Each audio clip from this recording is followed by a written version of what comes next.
Hey guys, welcome back, and this is how to link Google Calendar to Apple Calendar. So, first thing that you will do is simply go to your settings, and after that, just simply go ahead and scroll down. Just simply go for the apps at the bottom, and just simply select Calendar. And now from here, just simply select Calendar Accounts, and from here, just simply select Add Account, and from here, just simply select Google. And after that, just simply go ahead and sign in into your account with the Google Calendar account that you have. And from here, just simply provide your email and password. And once you are signed in, guys, you could just simply select continue, select select all, and scroll down, and just simply select continue.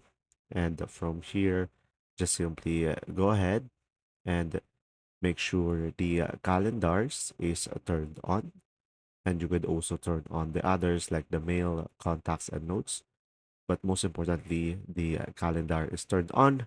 And after that, just simply go to your calendar into your iPhone, and down below at the middle you should be able to see calendars, so select that, and you should be able to see here your email account with the Google Calendar that you have in your Google account. There you go. See ya.